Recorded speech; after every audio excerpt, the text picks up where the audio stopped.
राधे राधे दोस्तों। कैसे हैं आप सब दोस्तों। हमारे YouTube चैनल पर आपका स्वागत है। हमारे इस चैनल को सब्सक्राइब कीजिएगा और हमारे वीडियो को लाइक शेयर और कमेंट ज़रूर कीजिएगा। दोस्तों, जैसा कि आप सभी लोग जानते होंगे कि अभी चैत्र नवरात्रि चल रहे हैं। जी हाँ दोस्तों, हमारे हिंदू धर्म में चैत्र नवरात्रि का बहुत ही अधिक महत्व बताया जाता है।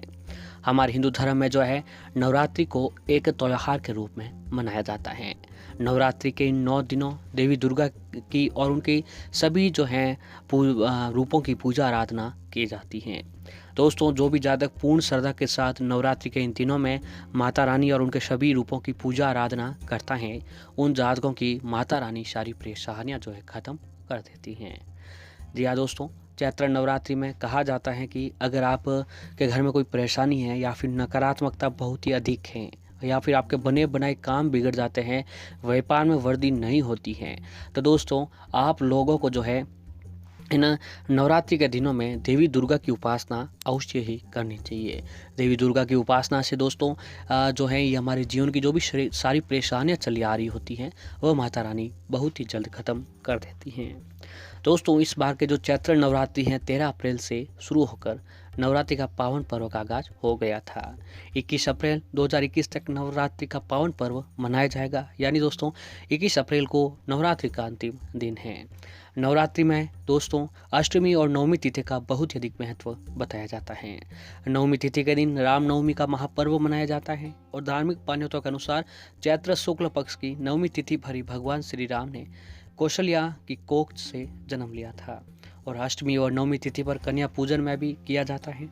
दोस्तों, नवरात्रि में कन्या पूजन का भी विशेष महत्व बताया जाता है। जी हाँ दोस्तों, हमारे हिंदू धर्म में जितना अधिक जो है नवरात्रि का महत्व होता है, उससे अधिक जो है दोस्तों अष्टमी और नवमी तिथि का महत्व बताया जाता है। जी हाँ दोस्तों, अष्टमी और नवमी तिथि के दिन देवी की जो है विशेष रूप से पूजा आराधना कर माता का आशीर्वाद प्राप्त किया जाता है, क्योंकि दोस्तों ये नवरात्रि के जो लास्ट दिन अंतिम दिन होते हैं, इन दिनों में अगर आप पूरी नवरात्रि में पूजा आराधना नहीं कर पा रहे हैं, तो दोस्तों अष्टमी और नवमी तिथि के दिन आपको कन्या पूजन और जो है माता रानी की आज के दिन व्रत उपासना अवश्य ही करनी चाहिए। इससे माता रानी आपके ऊपर कृपा अवश्य ही बरसाती है। दोस्तों, अष्टमी तिथि प्रारंभ जो है 20 अप्रैल 2021 को मध्य रात्रि 12:01 से शुरू हो जाएगी और अष्टमी तिथि समाप्त जो होगी दोस्तों वो 21 अप्रैल 2021 को मध्य रात्रि 12:43 तक को चलने वाली है। जी हाँ दोस्तों, ये तो जो है अष्टमी का जो है शुभ मुहूर्त है।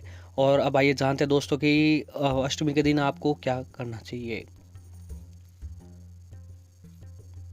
दोस्तों, अष्टमी तिथि पर जो है माता रानी के 8वें रूप महागौरी की आराधना की जाती है।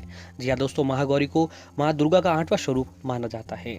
धार्मिक मान्यताओं के अनुसार माता पार्वती ने भगवान शिव को पाने के लिए महागौरी स्वरूप में जन्म लिया था। इस दौरान उन्होंने वर्षों भर कठोर तप करना पड़ा था और वर्षों तप किए गए। अपने कड़े तप के कारण माँ पार्वती का रंग काला पड़ गया था, जिसके पश्चात भगवान शिव माता पार्वती की श्रद्धा से प्रसन्न हुए और उन्होंने गंगा के पवित्र जल से उन्हें स्नान कराया। इसके बाद देवी का रंग गोरा हो गया और उसी दिन से देवी पार्वती का यह स्वरूप महागौरी नाम से विख्यात हुआ था। माँ दुर्गा का ये रूप बेहद ही शांत और निर्मल है और इनका वाहन जो है दोस्तों वृषभ है। और नवमी तिथि पर भी जो है माँ सिद्धात्री की पूजा की जाती है। जैसे दोस्तों हमें नाम सुनने से ही पता चलता है कि माँ सिद्धात्री का शाब्दिक अर्थ है सिद्धि देने वाली। देवी दुर्गा का ये नौवा स्वरूप है, ये जो बेहद ही सुंदर और मनमोहक होता है। अपने स्वरूप में माँ लाल साड़ी पहने हुए हैं और सिंह की सवारी पर जो है अस्वार रहते हैं। अष्टमी और नवमी का महत्व है कि अष्टमी और नवमी तिथि घट स्थापना तिथि की तरह ही नवरात्रि के दो विशेष दिन होते हैं। इसलिए माँ के भक्त इन दोनों ही दिन बड़े हर्षोल्लास के साथ देवी दुर्गा की उपासना करते हैं। इस दिन भक्त माँ दुर्गा से आशीर्वाद पाने के लिए कन्या पूजन जो है करते हैं। जी हाँ दोस्तों, अब आइए जानते हैं रामनवमी के बारे में। तो चैत्र नवरात्रि की नवमी तिथि जो है रामनवमी के रूप में भी मनाई जाती है, क्योंकि धार्मिक मान्यताओं के अनुसार ये वो तिथि है जब भगवान विष्णु ने भगवान राम के रूप में पृथ्वी पर जन्म लिया था। यही मुख्य कारण है कि चैत्र नवरात्रि की नवमी तिथि को रामनवमी भी कहा जाता है। बुराई पर अच्छे के प्रतीक मर्यादा पुरुषोत्तम भगवान श्री राम के जन्म दिवस को दुनिया भर के जो है राम भक्त बड़े ही हर्षोल्लास के साथ मनाया जाता है। तो दोस्तों ये तो सभी थे अष्टमी और नवमी तिथि के बारे में। अब आइए आपको बताते हैं कि अष्टमी और नवमी तिथि के दिन जो है आप महागौरी और सिद्धिदात्री माता के समक्ष जो है अगर आप ये छोटा सा उपाय कर लेते हैं तो दोस्तों आपकी उनके ऊपर कृपा जरूर बनेगी। अगर आप नवरात्रि के पूरे दिनों में कोई उपाय यातना और साधना नहीं कर पाए हैं तो दोस्तों मात्र अगर जो है आप लोग अष्टमी और नवमी तिथि के दिन ये काम कर लेते हैं तो माता रानी की कृपा आपके ऊपर जरूर बनती है। दोस्तों अष्टमी के दिन आप जो भी उपाय यातना और साधना करते हैं उनका परिणाम जो है आपको बहुत ही जल्द देखने को मिलते हैं, क्योंकि दोस्तों नवरात्रि की जो रातें होती है, जो दिन होते हैं वे सिद्धिदात्री होते हैं, यानी 9 सिद्धियों की रातें होती है। इन दिनों हम जो भी उपाय यातना और साधना करते हैं उनका फल हमें अवश्य ही मिलता है। तो दोस्तों इस अष्टमी या नवमी तिथि के दिन जो है अगर आप कुछ सिक्कों का उपाय करते हैं तो माता रानी की कृपा आपके ऊपर अवश्य ही बनती है।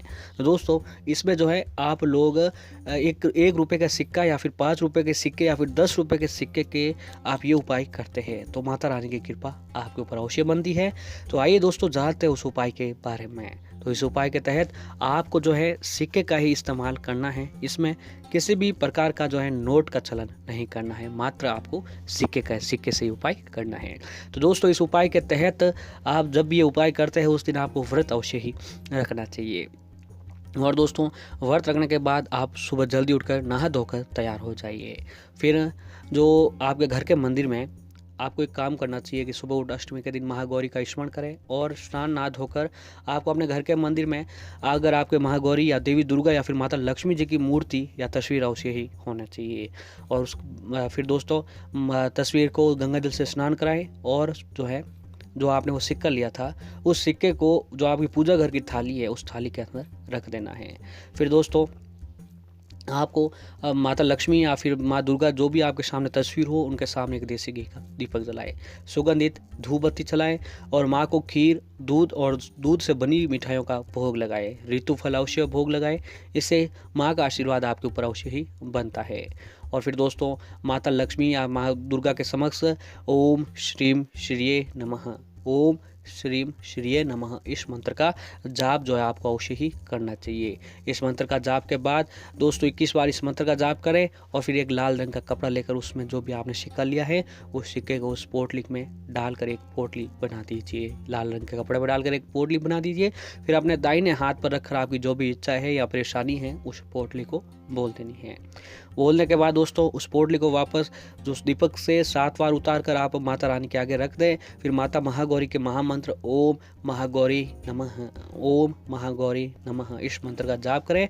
इस मंत्र का जाप करने के बाद उस पोटली को जो है अपनी इस मूल्यवान चीज़ को जो पोटली बनाई थी उसे अगली जो है आपको अपनी घर की तिजोरी या फिर जहाँ आपका व्यापार व्यवसाय चल रहा हो वहाँ पर आपको उस पोटली को रख देना है। दोस्तों अगली नवरात्रि तक आपको जीवन में असर देखने को मिलेगा। आप खुद को लगेगा कि हाँ मेरे जीवन में कुछ अच्छे परिणाम प्राप्त हो रहे हैं। माता रानी की कृपा से आपके जीवन में जरूर जो है सुख समृद्धि बनने लगेगी। और दोस्तों दुर्गाष्टमी की रात्रि में अपने घर के मुख्य दरवाजे पर रात 12 बजे एक घी का दीपक जलाने से आपके सारे संकट जो है दूर हो जाते हैं। अगर आप जीवन में कोई अनावश्यक संकटों से परेशान हैं तो आपको जो है अष्टमी तिथि की रात को ये काम अवश्य करना चाहिए कि रात को घर के मुख्य दरवाजे पर दीपक अवश्य जलाएं। और दुर्गाष्टमी की रात किसी प्राचीन दुर्गा मंदिर में जाकर देवी माँ के चरणों में कमल के पुष्प चढ़ाने से माता रानी अति शीघ्र ही आपके ऊपर जो है प्रसन्न होती है। तो आपको ये काम भी अवश्य ही करना चाहिए। दोस्तों अष्टमी को रात्रि में महागौरी के स्वरूप को दूध से भरी कटोरी में विराजित कर चांदी का सिक्का चढ़ाएं और दूसरे दिन उस सिक्के को हमेशा अपनी जेब में रखें। दोस्तों आपके धन आवक बढ़ने लगेगा, यानी माता रानी की कृपा से आपके घर में धन का आवक अवश्य ही होने लगेगा। और ऐसे ही दुर्गाष्टमी के दिन एक पान में गुलाब के फूल के साथ पंखुड़ियाँ रखकर माँ दुर्गा को अर्पित करने से माँ लक्ष्मी जी हमेशा आपके घर में निवास करने लगेगी। ये काम भी आपको अवश्य करना चाहिए। और दुर्गाष्टमी को सूर्यास्त के बाद 11 सुहागिन महिला को लाल चूड़ियाँ व सिंदूर भेंट करने से आपके व्यापार बिजनेस और नौकरी जो अगर आप नौकरी पेशे से जुड़े हुए हो उनमें आपको प्रमोशन मिलने लगता है। तो दोस्तों, पूर्ण श्रद्धा के साथ दुर्गा अष्टमी के दिन जो भी जातक ये काम करता है उनके ऊपर माता रानी की कृपा अवश्य ही बनती है। तो दोस्तों, आप लोग ये काम ज़रूर कीजिए। माता रानी आपके जीवन की सारी परेशानियां दूर करके घर में सुख समृद्धि बनाए रखेंगे।